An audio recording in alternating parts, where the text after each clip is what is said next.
туда. И поэтому сюда все рвутся, хотят эти ворота как бы захватить. Ну, в основном так, вот такая задача стоит. То Турция сюда, то Иран, то теперь Россия. Вот они, вот эти большие государства, всегда за это вот ведут спор и переманивая на свой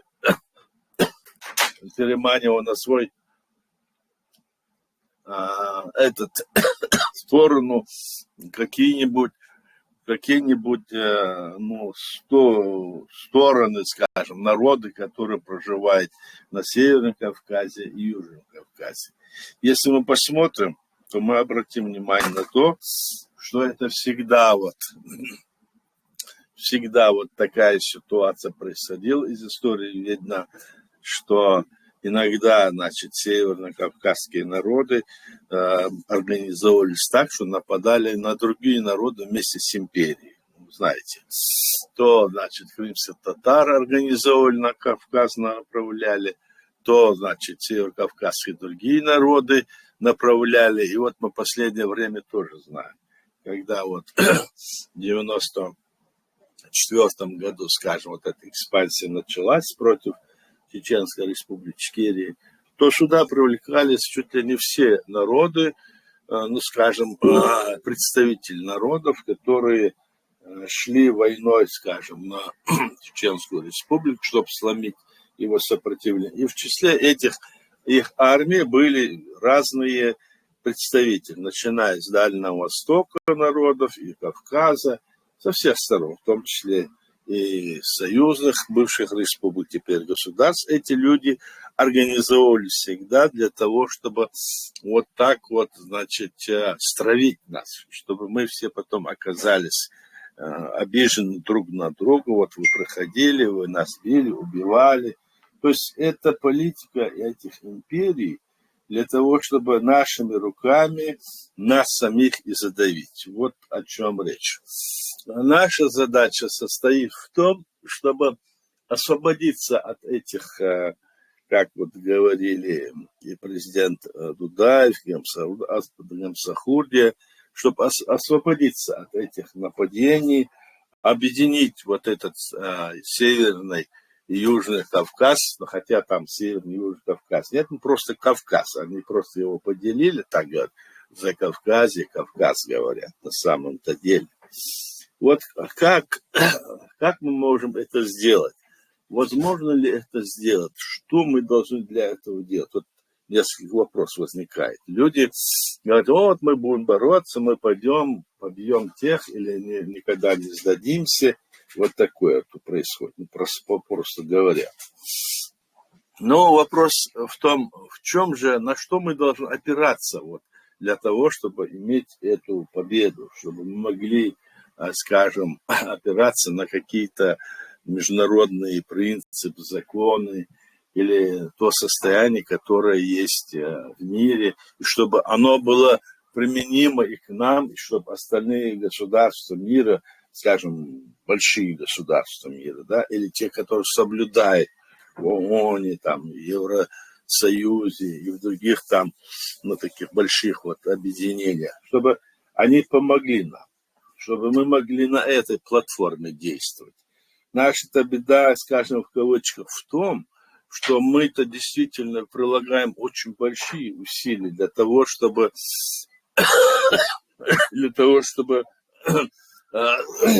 дать отпор агрессии.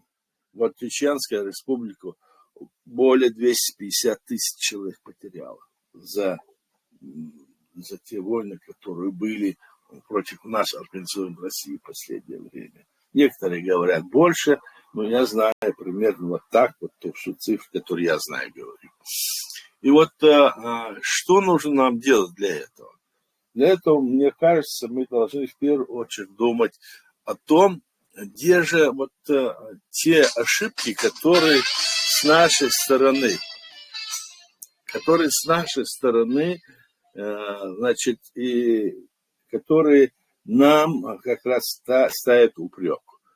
Почему мы вот всегда, не то что всегда, сейчас вот в последнее время, когда вот на нас вот эта Россия напала, нас со всех сторон пытается оклеветать, назвать нас отступниками от международного права, отступниками от самих, значит, конституций, законов, которые они сами приняли, называет, я просто говорю, те вещи, которые вот говорится вот на международном уровне политики, там, которые против нас они ведут эту работу. Они говорят, что мы, значит, не законопослушны, то мы не можем, эти народы, которые есть на Кавказе, что они пока еще не народы, что они еще пока племена, они организовались как народы, поэтому они не умеют это соблюдать, они не могут иметь свое государство, они должны быть частью какой-то там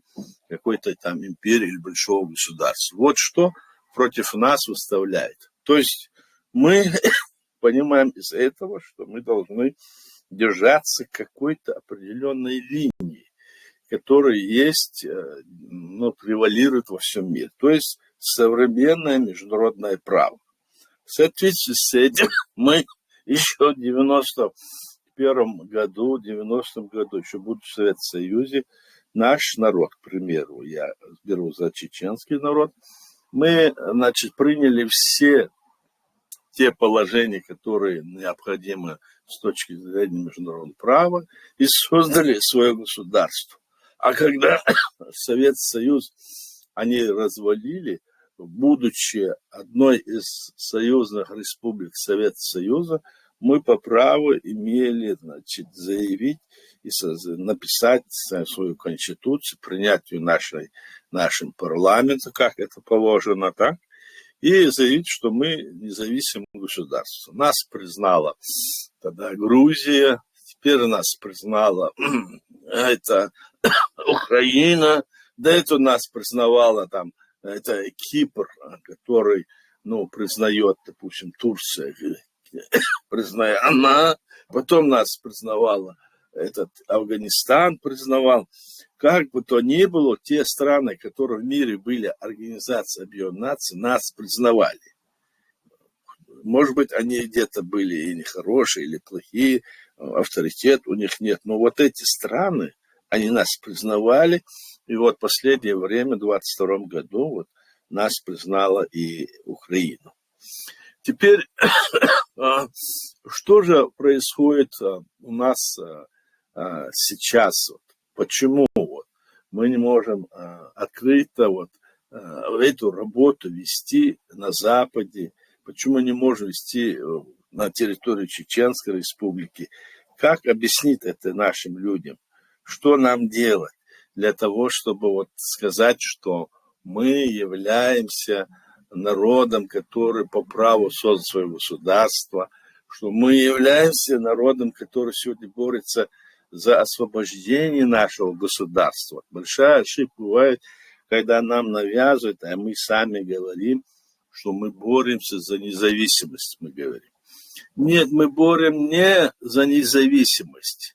Мы уже независимое свое государство построили, создали это государство по всем международным правилам. Все, что мы сделали, соответствует строго международным правам. Мы создали свое государство. И нас даже признали некоторые государства. А некоторые наши люди обычно говорят, мы там, значит, боремся за независимость. Другие говорят, что мы были частью России. Вот наши люди, которые некоторые из них были членами нашего правительства, даже вице-премьерами, министрами, и это некоторые. Они даже принимают документы в пользу России, что мы были что мы являемся как бы частью России. Эти документы они принимали здесь, в Европе, от имени нашего государства. Значит, говорили, что это в Лихтенштейне, в Швейцарии, в Копенгагене, потом принимали разные эти концепции, да. И в итоге, когда люди, которые этими делами занимаются, почему этим занимаются? Что они хотят? Вот вопрос в чем. Так получается, что наш народ провозгласил свое государство, создал его, принял декларацию, открытую на весь мир, созвав наших людей, чеченцев и наших граждан, которые были там, чеченцев со всего мира, начиная с Америки, Европы, Ближнего Востока. Все чеченцы прислали своих представителей, и на этом съезде, это был традиционный референдум нашего народа, мы на нем провозгласили свое государство. Теперь появились люди, которые занимаются и говорят, нет, мы часть России. Другие говорят, нет, вот мы ошиблись, мы не должны были это сделать, надо было Россию спросить, так? Другие говорят, нет, мы пойдем туда, исламское государство построим. Когда они говорят, мы там построим, создадим государство, это означает, что они говорят, что у нас государства нету, и что наша территория есть часть России. Это надо понимать. Вот когда они это говорят, именно это подразумевается так. И потом они говорят, заявляют, вот нам нужно было, чтобы, вот, если мы освободили свое государство, чтобы мы там были протекторатом, скажем, Англии или Европы или еще кого-нибудь. Потом, говорят, мы должны создать это государство, которое было там Горская республика, потом конфедерации. То есть все они говорят, но обратите внимание, кроме того, что они говорят, нужно освободить территорию нашего государства в соответствии с тем, что мы его создали, Чеченскую республику Ичкерия. Территорию надо освободить и восстановить легитимную власть. Вот это единственное, с точки зрения международного права, приняв нашим народом, есть вот эти документы, эти факты есть, они от него отходят и говорят, занимаются другим вопросом. Вот вы скажете, все там, кто там скажет, и вопрос задаст, скажет. Нет, они тоже это говорят. Но мы говорим с вами, мы должны быть более в этом отношении прозорливый, что ли, понятливый. Ну, хорошо, если, допустим, они говорят так, то почему документы, которые они приняли и принимают, говорят именно то, что я сказал вот сейчас? Посмотрите, все документы, о которых я говорю, понимаете, а так на слово, как говорится, для пропаганды они ведут другие разговоры. А порой у них проскакивает, это очень такое тонкое дело, которое они обманывают людей некомпетентных. Мы должны быть все компетентны. Мы, чеченцы, особенно и граждане нашей республики, другой национальности, тоже должны быть компетентны и понимать, что нас пытаются обмануть. Наша задача состоит в том, чтобы мы здесь, находясь на Западе, вот сколько нас говорят, там 300-400 тысяч человек говорят, чтобы мы здесь объединились под одним знаменем. А это знамя, что мы создали свое государство в рамках международного права и незаконно ее оккупировали, и что у нас есть свое государство в рамках нашей Конституции и Декларации создано, и что нет никаких там движений, что все движения, которые ведут разговоры, мы придем туда, построим исламское государство, или мы придем туда, там это протекторат, чтобы сделали, или еще что-то. Вот это все оставить, и чтобы мы только на этой основе, это есть тот ключ, который откроет нам, как говорится, двери к тому, чтобы воссоздать, восстановить наше государство, которое было оккупировано, и восстановить нашу легитимную власть. Вот это есть основная та задача, которая стоит перед нашим народом. Все те, которые отсюда уходят, вот примерно с этой плоскости я говорю, да, что бы они там ни говорили, там, под любым там лозунгом, под любой идеей, это все есть обман. А почему обман?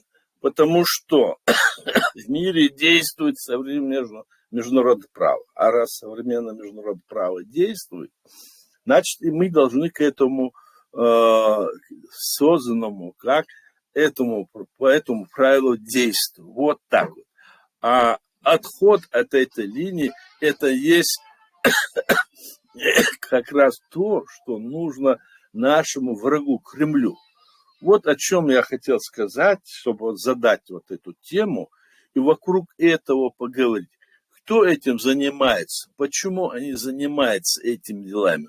Вот возьмите вот компании, которые Сараля-Подзакаевские, возьмите там вот религиозные деятели, возьмите там другие, которые, значит, утверждают, что вот нам нужно создавать вместе там какую-то там Кавказскую там конфедерацию, там другие появились. Это все как раз-таки есть то, что сбивает, хотят сбить нас с этого толку, нашей линии.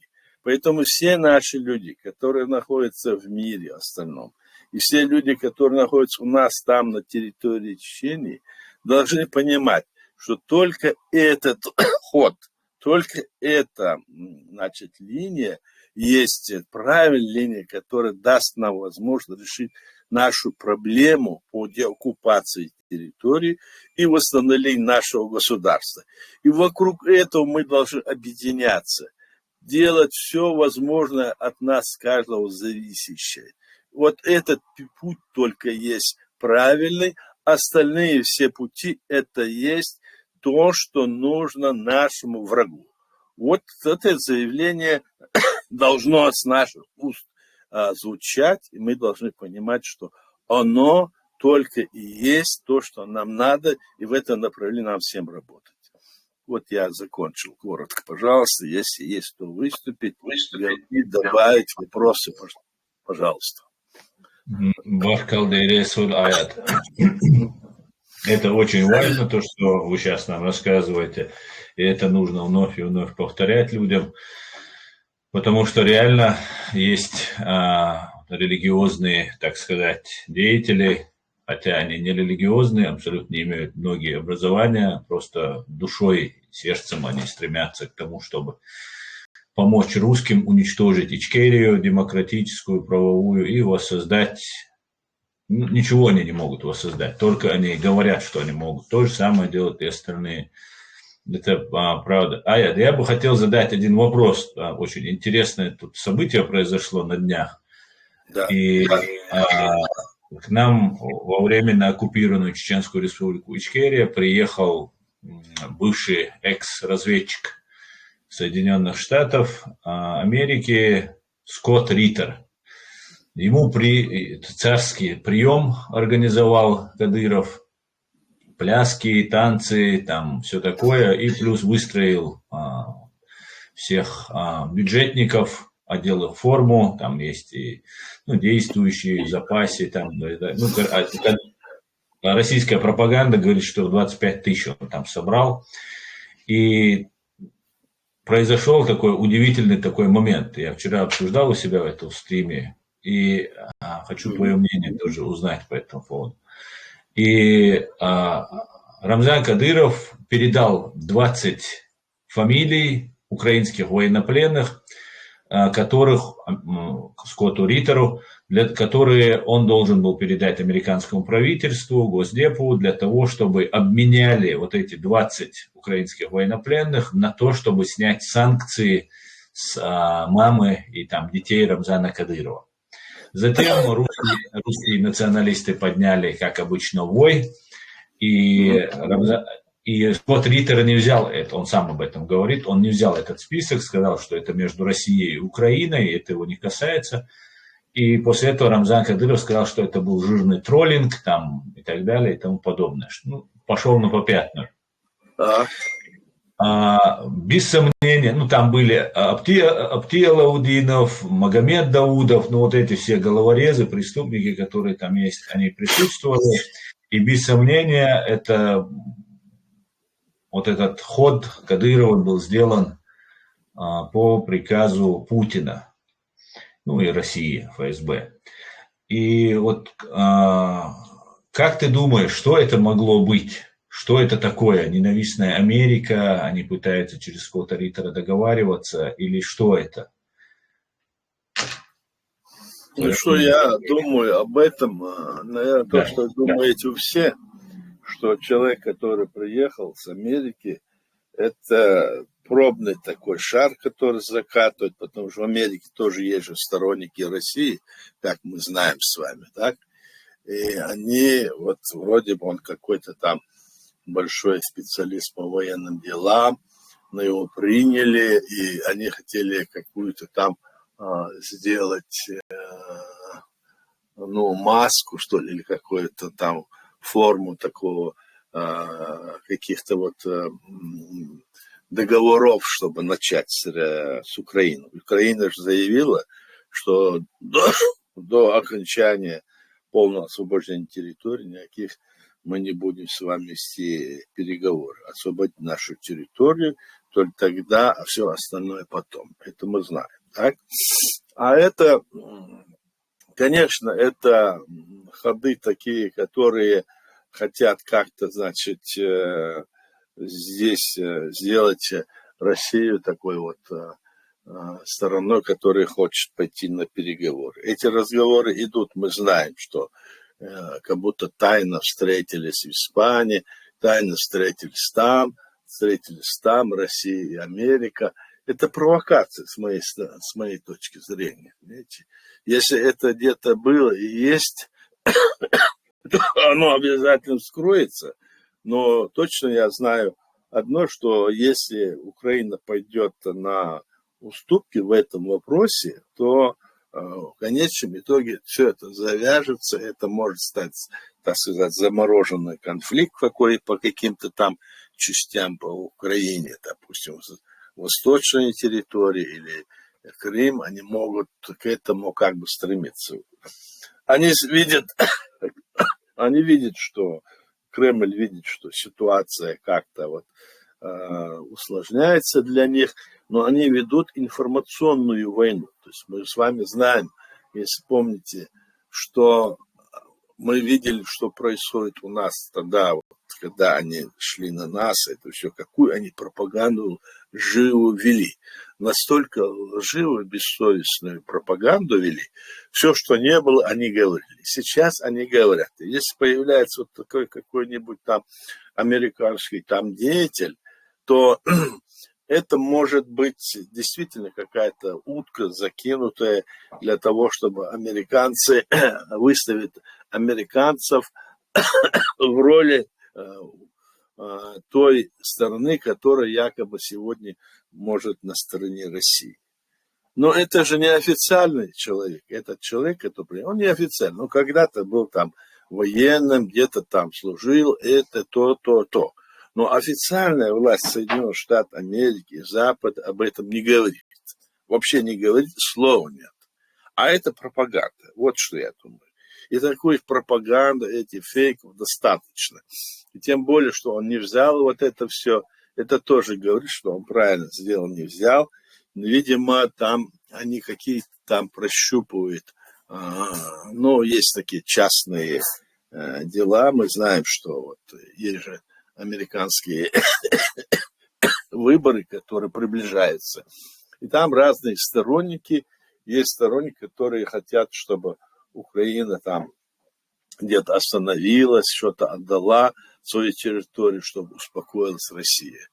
Но Зеленский ясно, четко заявил, что Украина не будет ни одной пяди своей земли отдавать. И заявил, что если мы, значит, не победим, собственно говоря, Украину, то, значит, не может война закончиться, она все равно будет повторяться, очаги будут повторяться. И это не в интересах, скажем, Запада и не в интересах самой Америки сдавать вот такую позицию. А Кадырова они выставляют для того, чтобы через него какие-то тут вопросы как бы решать и сказать, что вот если у них где-то в другом месте не получается, они здесь хотят что-то вот сделать и что-то вот продемонстрировать.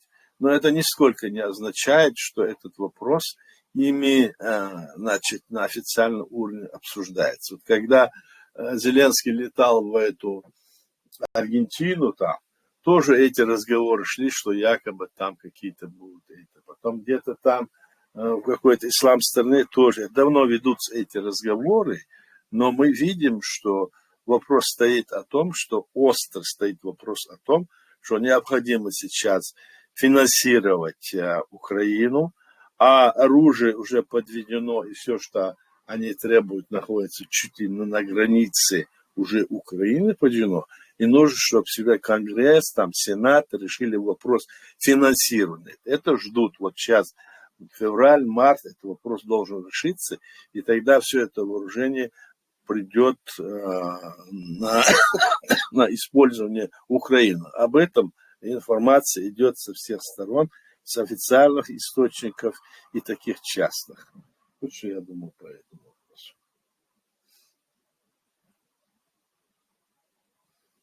Баркал, так, друзья, у кого есть вопросы, вы можете задать сопредседателю Президиума правительства Чеченской Республики Ичкерия Аяду Идигову. Будет интересно вас послушать. Также у нас стрим идет в ТикТок, в YouTube и, соответственно, в Telegram. У нас непосредственно конференция. Вы можете написать мне комментарии в ТикТок, в YouTube. Я его зачитаю. Или же зайти в Telegram и непосредственно напрямую задать Аяду Идигову вопросы. Вопросы.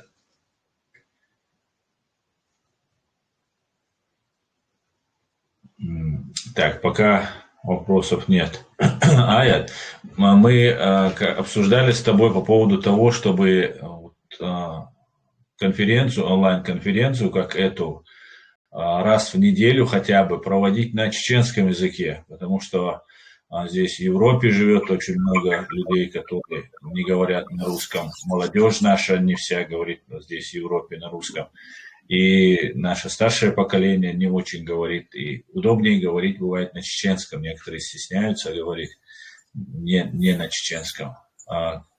Есть ли такие, планы есть? Можешь объявить об этом, сказать об этом? Да, мы говорили об этом. Вот один день мы будем проводить, вот как во вторник будем проводить на русском языке, а другой день, который наиболее так удобен, можем на чеченском языке тоже приглашать наших людей, чтобы они говорили по всем вопросам. Мы открыты. Главное то, что мы открыты на любой вопрос ответить по нашей теме, по теме деоккупации нашей территории, восстановления нашей власти. Мы можем на всех документально обоснованно это все говорить. А все остальные не по теме вопросы, конечно, не следует, но иногда бывает, на чеченском языке многим там удобнее. Мы будем по-чеченски. Давайте определим, какой день это может быть, и все. Давайте, как вы считаете лучше? Например, в субботу, Аят. Мне было бы, например, удобно в субботу. Давайте в субботу. Когда тебе? В субботу во сколько? Тоже в 7 часов вечера, да? Да, нормально. Хорошо, давайте в субботу в 7 часов вечера. В следующую субботу мы будем в 7 часов вечера говорить по-чеченски, и во вторник снова будем по-русски говорить. Да, чтобы отлично. Вот так вот договорились, значит, да? Хорошо. Да. Давайте, у кого есть какие вопросы, кто хочет выступить, сказать. Аслан, так, я думаю, что вот надо подбодрить людей. Мы только вот начинаем. Но вот начался какая-то спячка идет. Надо людей приглашать. Ага. Предлагаю, давайте, друзья, поактивнее, не стесняйтесь, не бойтесь. И еще, Аят, у меня здесь какая-то проблема, я не могу записать наш один из модераторов не вышел на связь по какой-то причине. Сейчас. Все отлично, все уже сделано, запись идет, все отлично. Да, хорошо. Так. Друзья, ждем активности. Если нет вопросов, то хоть выступить кто-нибудь. Если нет выступающих, желающих нет, то зря не будем сидеть тоже, зачем тратить время. Давайте, если есть какой вопрос, пусть задает, кто есть. Пожалуйста. Салам алейкум. Ну, все приветствуют, здесь заходят, пишут комментарии, приветствия. Я тоже вас всех приветствую. Алейкум салам, друзья. Аят, можно я задам вопрос, пока никто еще не подключился? Швеция вчера заявила о том, что министр обороны Швеции заявил, что нужно готовиться к войне. К войне, он не назвал Россию, но подразумевается Россия. Германия наша заявила, уже наш министр обороны давно заявил тоже, что нужно готовиться к войне с Россией. Что это такое, Аят? Это хочешь мира, готовься к войне, или же реально будет свергаться вот этот преступный террористический режим в России, и этот режим может пойти так далеко, что может напасть на страны НАТО или на Европу? Швеция пока еще не входит, но Германия давно в НАТО. А министр иностранных дел или министр Италии заявил, что нужно создать европейские силы обороны, там армию создать тоже заявил. Это я читал, тоже видел. Но, конечно, это вопрос такой, что они хотят укрепиться, потому что если Украина вот как бы, значит, там не сможет преодолеть, это затянется, то под воздействием тех сил, которые, вот этих имперских сил, которые есть, они хотят себе, значит, прочную такую, значит, щит поставить против России, которая может вторгнуться, если им удастся, ну, конечно, с востока, вот, знаете, вот, на запад, с восточной части запада. От России это можно ожидать, у них это планы, эти планы давно, они об этом говорили еще в 90-е годы, и потом говорили, особенно их в этом усердствовал этот Дугин, Александр Дугин, который говорил, что нужно дойти от моря до моря, там имеется в виду Евразия, это у них планы есть. А у них империя, она какая? Теперь она вот сейчас находится в том состоянии, настоящем состоянии, когда она может чувствовать себя хорошо. В каком плане? Потому что он ведет пропаганду, что на нее нападают, что они хотят там со всех сторон стравить наши народы якобы. И вот этот вопрос стоит открыто. И, конечно, создание европейской армии, это было бы хорошо. И так думаю. Видите? Тогда бы более мощная, это же очень мощная единая армия была бы, это было бы здорово. Но в то же время они какой-то блок хотят поставить себе, чтобы полностью не то что зависеть от Америки, ведь они вместе, это согласовано, видимо, будет согласовываться с Америкой. Все, Соединенные Штаты Америки будут согласовывать вместе. То есть, вот я так думаю. Баркал. Здесь Эд Мамедов, мой американский друг, задает тебе вопрос, как вы думаете, возможно ли договориться с США и быть главным партнером на Кавказе, соответственно, для Чеченской Республики Ичкерия? Но договориться с США, это значит, мы как раз-таки и Соединенные Штаты Америки имеем намерения и с другими странами, но Соединенные Штаты Америки одна из ведущих стран в мире, так? И договор с ними был бы для нас очень, очень нужный и важный, потому что и остальные страны Запада начали нас признавать, а для нас важно признание нашего государства, что оно было признано европейскими и ООНовскими государствами. Тогда эти государства, как вот те страны, которые вот были там, Восточный Тимор, Эритрея и другое, то мы бы уже могли бы на этой основе освободить нашу страну сразу иметь с ними контакты и взаимные такие договоренности для того, чтобы восстановить нашу экономику, ну и все остальное, восстановить все, что у нас было, решать наши вопросы на международном уровне. Как это сделать и что? Но это вопрос, который, конечно, рассматривается сейчас, вопрос Украины, так? И Украина сделала этот шаг, и мы думаем, что после этого, сейчас, не решив вопросы, скажем, с Украиной, Соединенные Штаты Америки не берутся за этот вопрос, потому что они еще раньше заявляли, что они признают целостность Российской Федерации, России. Но в то же время, с точки зрения международного права, мы создали свое государство, рамках международного права, а она захватила нашу территорию. То есть тогда они так вот уступили, совершили, с моей точки зрения, просчет еще в 90-е годы, когда они помогли нам. А надо было помочь, мы по международному праву создали свое государство тогда.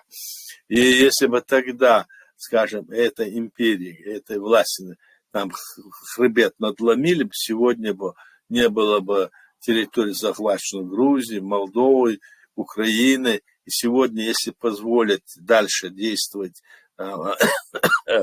этому Кремлю, он, конечно, ничего не стесняясь, это его естественное состояние. Потому что он там командует. В этих странах они командуют. В любой диктатской стране они командуют, дают задания, скажем, своим фирмам или народу, своим рабочим, и они выполняют эту задачу. Там нет конкуренции как такой, которая есть в западных странах, которые на основе этой конкуренции создают лучшие товары, лучшие продукты, лучшие экономические, военные, другого толку, все средства защиты они создают, потому что они свободно могут эти вопросы на основе конкуренции решать. А в этих странах вот по заданию скажут, вот давайте изобретите вот такую-то ракету, или вот такой-то танк сделайте. Она сидит какой-то там, скажем, штаб, или какой-то блок, или какой-нибудь там завод, институт сочиняет. То есть они не способны, потому что, а когда есть на Западе вот такая вот конкурентная там составляющая, которая создается в условиях демократии, в условиях, свободы личности. Вот это условие, которое есть, оно важно, и поэтому Запад, понимая все это, вот я имею в виду Европа, тоже, наверное, сейчас думает о том, что делать, каждый из них по-своему размышляет. Для нас важно тоже, чтобы именно вот такой составляющей было в нашей стране, чтобы мы могли бы воссоздать свое государство именно этих условий, чтобы наши люди, наша молодежь училась бы, развивалась бы, делала бы на конкурентность, имела бы конкретные, контакты с этими международными корпорациями или с международными другими действующими свободными, людьми, так скажем, да, которые вот в таком плане развиваются. Для нас это как раз есть то условие, в которых мы и жили всегда. Вот демократия, это была основа, та основа, на которой жил наш народ веками. У нас не было никогда, вот сколько мы на Кавказе живем, тысячи лет, у нас не было никогда ни князей, ни рабов. Кто там был, кто там убегал оттуда, допустим, рабы, то все, то они прибегали к нам или переходили на нашу сторону. Это из истории известно. У нас этого такого состояния нет. Мы как бы равные среди равных. Вот такие вот у нас условия. Поэтому я думаю, что, конечно, мы бы хотели бы и желали бы. Я помню, мы писали письма в Соединенные Штаты Америки, кандидатам в президенты писали, там писали. Но пока мы не получили никаких ответов. Еще я говорил Я бывал там в Америке, тоже встречались там с некоторыми людьми. Они говорили, что Россия скоро станет демократической, и все будет, в общем, очень хорошо, и всем, значит, все станет на свои рельсы. Но, как мы видим, ничего на рельсы не стало, наоборот, она уже, эта Россия, она пошла против Запада, как говорил наш президент. Если вы будете считать Чеченскую республику внутренним делом России, то завтра вы увидите, что Россия будет считать Запад или Европу своим внутренним делом. Вот такая ситуация сейчас складывается. Но я думаю, что никоим образом этой России это не удастся сделать. Не удастся это сделать. Потому что то, что она, у ее ресурсы, все они не задействованы, и вряд ли они посмеют вот дальше пойти. Все зависит сегодня от помощи той, которая будет давать, так скажем, я утрирую говорю, все. Не все, но очень многое зависит от того, какую помощь вот с вооружением окажет Запад и Соединенные Штаты Америки Украине. И наши вот люди, которые там бьются, наши батальоны, чеченцы тоже в этом оказывают помощь в этом направлении. Вот что я думаю про это. Если бы там кто-то мог бы нам помочь в этом вопросе, контакты установить, то все, мы всегда готовы на это, и это одна из наших главных целей. Баркал. Билал с ником, Билал человек задает вопрос. Ассаламу алейкум. Алейкум салам, Билал. Каким образом видит Аят Эдигов деоккупацию Чеченской республики Ичкерия? Мы видим деоккупацию Чеченской республики Ичкерия не военным путем, как вот сегодня. Для нас нужно, пока мы находимся на Западе, важно, чтобы мы восстановили, объединили наши силы на Западе, что мы создали свое государство, и здесь, чтобы наши другие страны признала Украина, другие страны Европы признали, Америка та же признала бы, да, это было бы очень сильно гарантировало бы освобождение наших государств. Знаете, это для нас важно. А если оно находится в таком состоянии, наше государство, что вроде бы она часть России, остальные все не могут с нами контактировать, даже не хотят по этой причине. Для нас это мы не можем действовать. Вот что. Мы должны знать, что нам нужно первое. Первое, нам нужно признание нашего государства. Если мы пойдем туда военным путем, как говорят другие, пойдем и военным путем захватим.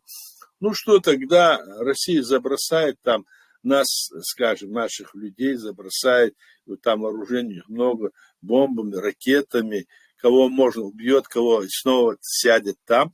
А этот Запад до сих пор не говорит, что мы являемся независимым государством, хотя мы с точки зрения международного права это все создали. Наша борьба сейчас находится в этой плоскости. Да, мы являемся независимым государством, мы создали в рамках международного права свое государство, и 57 государств мира, когда ОБСЕ, которые в том числе и Америка, они признали, что выборы, которые прошли в 1997 году, соответствовали международному праву и были проведены, значит, по тем правилам, которые необходимо было провести по закону. Там есть у нас документы, есть даже. Вот опираясь на это, если бы это нам удалось протащить, как говорится, в умы этих руководителей или это западно, но они же действуют как? Они действуют, смотрят, что нам делать, как это. Они ставят наш вопрос на второй план, на третий даже план. У нас территория, мол, маленькая, они подождут, главный вопрос решать надо, а потом и ваши. Вот я был когда в Америке, вот такая у них была позиция. Мы вот там большие, России будет демократия, потом вы. Вот я так думаю.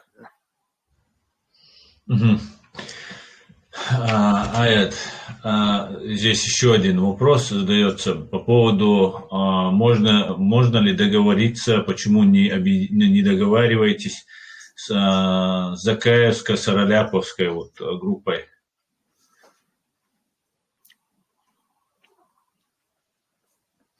Ну вот, который вопрос задает, ему в первую очередь надо разобраться, узнать, что такое Закаев-Староляповская команда. Давайте скажем, задаем ему вопрос, я задаю. Если Закаев и Староляпов, их команда приняла решение о том, что мы являемся частью России, на так называемом Всемирном Чеченском конгрессе приняла декларацию.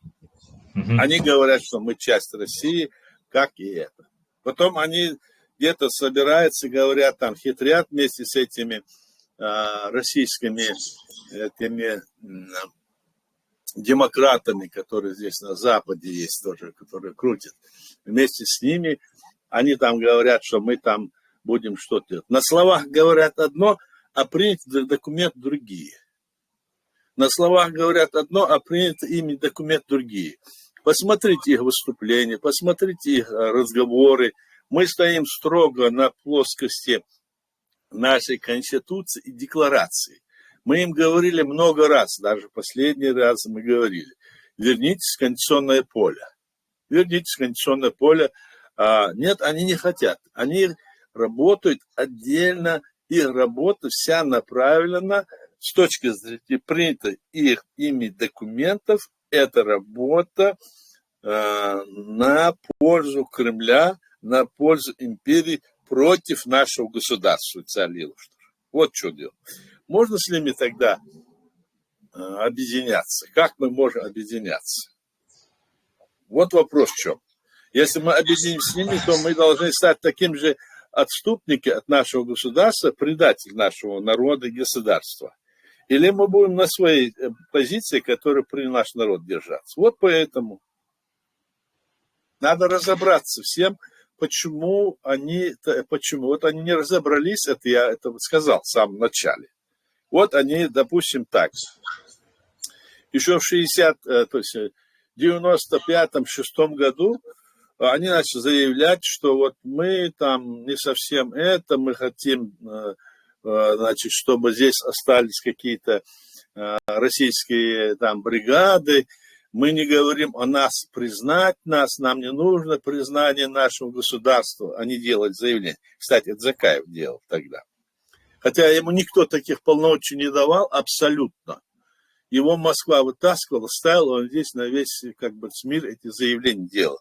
Потому что он был просто там министр культуры и член нашей делегации. Эти вещи делал, ему никто это не позволял. Я как раз, когда погиб Жагар Дудаев.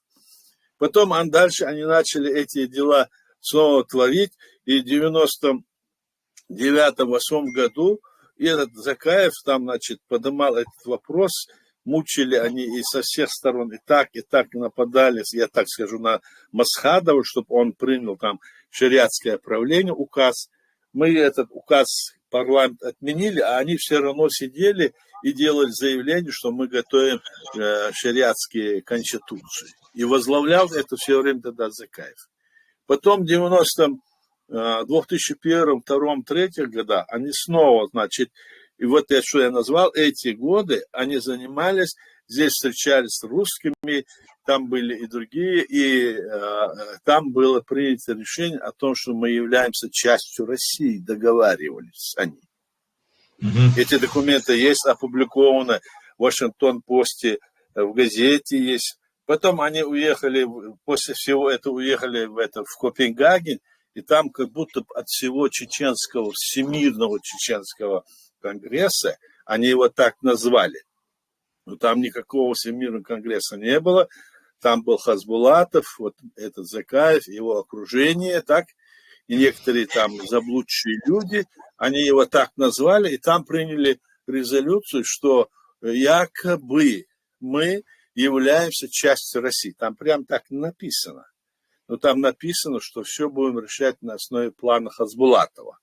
А план Хасбулатова – это план, который говорит о том, что мы часть России. Там написано еще Чеченская республика в 2002 году. Не Ичкерия. И Чеченская республика с 1994 года мы переименовали нашу республику. Она называется Чеченская республика Ичкерия. А они там принимали на основе Чеченской республики, как будто мы являемся частью России. Людям, не посвященные в эти документы, они думают, здесь написано так, это не важно думать. Если, допустим, скажем, вот сегодня воюет Украина, а ее там назовут какой-то другой страной, это будет касаться этой Украины? Нет.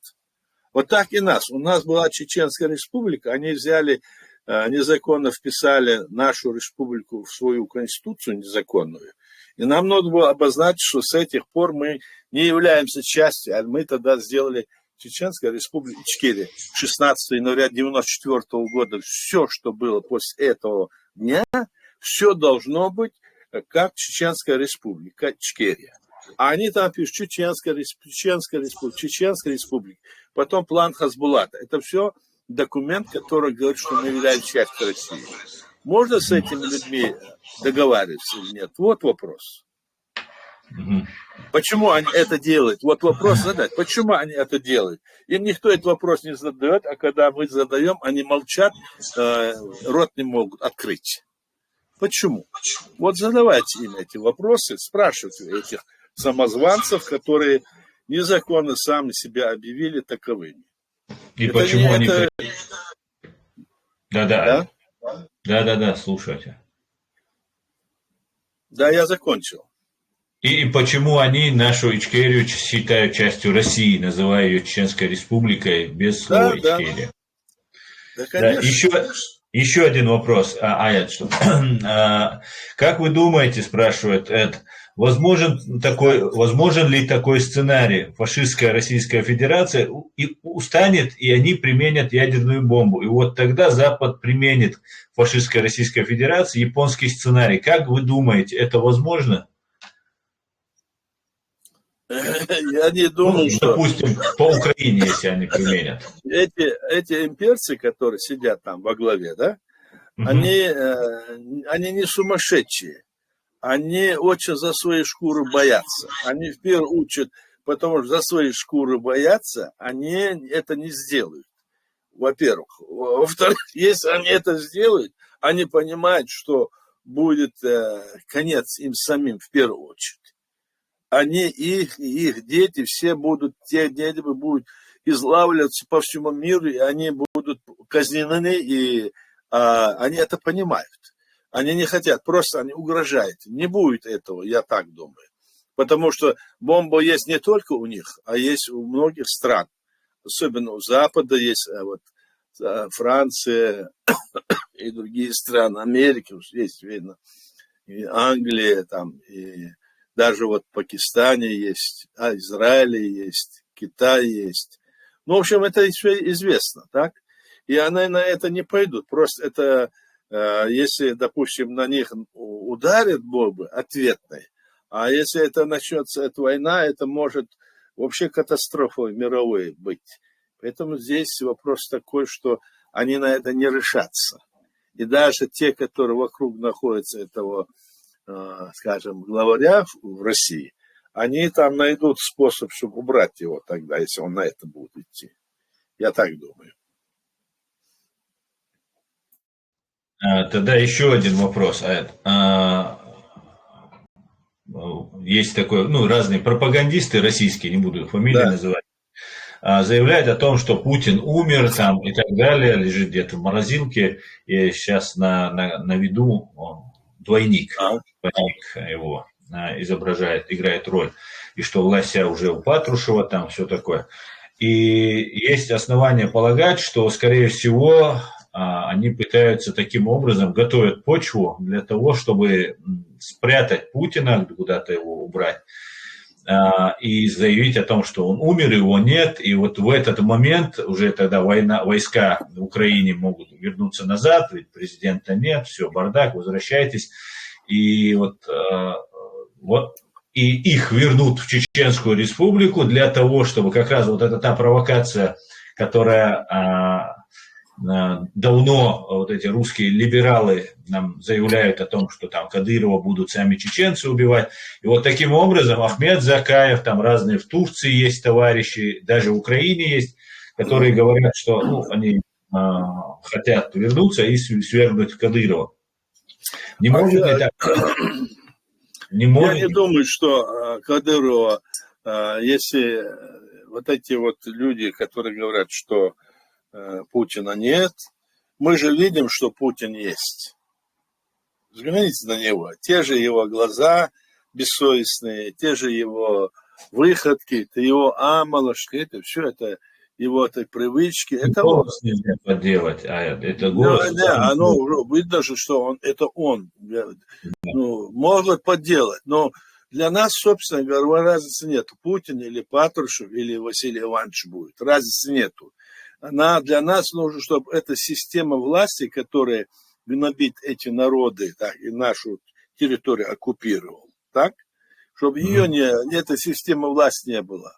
Чтобы она была, значит, освободила нашу территорию. И, естественно, если сейчас вот другие народы, которые есть в составе России, они, если они хотят свою государственность или хотят преобразоваться, в мире есть вообще положено, если ты делаешь государство свое, допустим, да, то ты имеешь право создать свое государство, ты имеешь право создать конфедерацию, ты имеешь право войти в другое государство, в любое государство состав войти.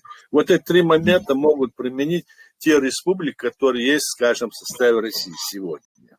Нас, Чеченской Республики, как и Украину, и как и Грузию, и Белоруссию, это вопрос не подходит. Мы оккупированной территории. Поэтому это надо различать. А нас все время хотят туда потянуть. Исакаев туда входит с этими либералами и говорит, вот мы за развал России, туда-сюда. Выдают, почему он кто имеет, ему давал это право, это подписывать, это. Он не имеет права это делать. Это не его дело. Он сам незаконно, он ушел в отставку в 2007 году. Представьте себе, ушел в 2007 году в отставку, теперь он себя объявил премьер-министром, должности, которой у нас нету. У нас кабинет министров по Конституции возглавляет президент. Вот 62-я, 61-я статья, там начинает это все записано. Поэтому для нас нет разницы, кто там будет, Патрушев или его сын, или еще кто-то другой, там Шойгу, третий. Для нас важно, что это система власти, которая гнобит эти народы, система власти, которая держится на штыках и на угрозе людей, и не дает свободу личности, вот это для нас опасно. А так, кто бы там ни был, называя его хоть кол, как говорится, на печку не ложи. Я имел в виду, то, что вот сейчас, если они сымитируют, когда уже им будет очень тяжело, они могут сымитировать смерть Путина, и в этот момент уже как бы войска, раз нет президента, которых туда отправлял, они начнут возвращаться домой, а в этот момент во время оккупированной Чеченской Республики Ичкерия войдут какие-нибудь там группы, которые захотят свергнуть Кадырова, и там внутри тоже, наверное, есть какие-то силы, которые против Кадырова, которые поддерживают, например. И в этот момент вот эти же все войска могут быть просто направлены в Чечению, где будет очередная резня просто. Эта резня, зачем нам? Эта резня не может быть, если так произойдет по всей России, так? То и Кадыры, и все они, значит, здесь уже, они знают, что они получат. Они знают, что они получат. Нет смысла там держаться, они там не удержатся. Мы же знаем это. Народ их не любит. Народ, в первую очередь, не любит власть империи, вот, которая давит на них. Наши люди там. А то, что мы же знаем, у нас никогда не мог быть никакой царь, ни падишах, ни хозяин, вот чеченский народ не мог быть. А чтобы любой там другой сидел, тоже не позволят. Это ясно. И кто-то пойдет там и сядет там и будет таким же падишахом, что ли? Нет. Там пойдет, их свергнут, туда пойдет, какая разница. Этот падишах, который туда хочет пойти, его свергнут, или другой. Если они не признают нашу власть, которую создал наш народ в 91 году, то это будут враги нашего народа снова. Так не пойдет. Так не пройдет это. Потому что в международном праве мы говорим, все это будет делать в рамках международного права. Оно же действует, международное право. Есть ООН, есть Совет Европы, Евросоюз и другие. Вот на этой основе будем действовать. Мы должны действовать по правилам. А то, что это говорят, это, с моей точки зрения, тоже провокация, и она не имеет перспективы. Мы должны думать о том, чтобы чтобы России, значит, нужно России надломить хребет, именно в Украине надо надломить. А если действительно Украина будет входить на территорию России, выйдет, да, допустим, да, она пойдет дальше, вот тогда можно этот вопрос решать, вот только тогда, я так думаю. Это. Угу. Да. Баркал, друзья, есть. Да, да, согласен на это. В принципе, так это и есть. Так я это тоже вижу. Есть разные сценарии, которые они готовят, которые тоже вот тут думаю, анализирую, фантазирую, что они там могут еще придумать. И, конечно, ничего хорошего русские нам не могут предложить. Да. Русские сами должны там тоже решать свою судьбу. Если там есть какие-то движения, силы, не эти либеральные, которые на Западе находятся, а изнутри. Если есть, это один вопрос. Которые вот хотят создать свою там русскую республику или что-то такое, которые хотят что-то преобразовать, если есть такие. Это очень сложный вопрос. На всей территории находятся атомные бомбы, вооружение, все это сложный вопрос, и Запад не захочет это сделать, и потому что потом это все, если разворуют или начнут это все, это же очень опасно, понимаешь? Поэтому этот вариант, который они говорят, вряд ли это возможен. Если они пойдут, скажем, будут иметь свое оружие, скажем, украинцы, почему они не идут туда? Потому что им говорят, нашим оружием туда не идите. Нашим оружием, говорит Запад, защищайтесь, так? Отбивайтесь. А своим оружием, которое вы изготавливаете сами, вы можете, это ваше право. Наше оружие не делайте этого. Вот они там бьют по тем Белгород, там еще какие-то города, еще какие-то места бьют они. Это их оружие, украинское, которое еще Советского Союза было или новое придумывали. Поэтому, если у них будет это оружие создано, они пойдут на, скажем, на Россию, допустим, захватывать их территорию или там побеждать ее, вот тогда наши могут вот этот вопрос применить, вот, который вы говорите. А так, нам нужно здесь решать вопрос признания нашего государства на Западе. Вот над этим мы должны работать, и действительно мы должны, чтобы наши люди, которые на Украине находятся, чтобы наши воины там были обученные, чтобы они понимали, как и что это все. Это важно тоже. Это будет наша будущая армия чеченская. Специалисты в этом направлении. Баркал. Это еще вопрос, конечно, не к тебе он, наверное, должен быть, но я его зачитаю. Ассаламу алейкум. Спрашивает Баку, почему Америка отказалась помочь Украине? Америка не отказалась помочь Украине. Если бы Америка не помогала бы, сегодня никакой там такой ситуации так бы не складывалось бы. Америка как раз и помогает. Другое дело, что Америка – это демократическое государство, и там все вопросы решает не один президент, а решает и Сенат, и Конгресс, и решает другие, там, Верховный суд. Они там борются, показывают, например, как они там это делают, так? Поэтому Америка, я же уже говорил, что они сейчас вопрос, даже это оружие, многие такие вот оружия, которые нужно сегодня просит этот Киев, она находится на границах даже, их границах, но не могут им передать, потому что нужно сейчас, президент там подал им решение в Сенат и Конгресс, там они решают, там есть специально решает этот вопрос, они должны вот это в этом месяце или в следующем решить этот вопрос, и тогда это оружие будет им передано. И почему это стоит? Во-первых, это связано с тем, что сейчас в самой Америке готовятся к выборам, и те, которые сегодня вот хотят, чтобы Байден, который помогает, президент помогает, допустим, Украине, и он бы помог, и те победили бы там, то для Байдена это было бы очень полезно для того, чтобы он стал снова президентом.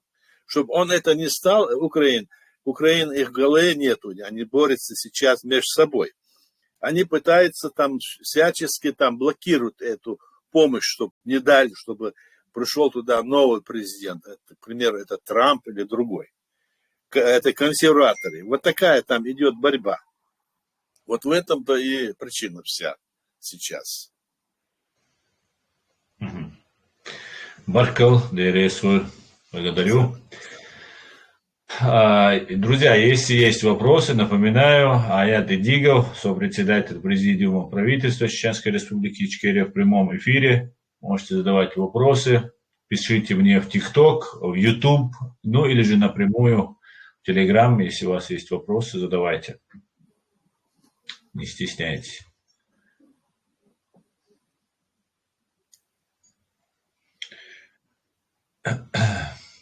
Ясно. Аят, мы уже больше часа, ты себя еще после болезни не выздоровел. Давайте на этой неделе прекратим тогда, если нет вопросов и желаешь выступить, прекратим. Ясно, что значит мы, как ты сказал, в субботу в 7 часов, так, на чеченском языке? 19:00, да, в субботу на чеченском языке мы встретимся снова. Да, хорошо.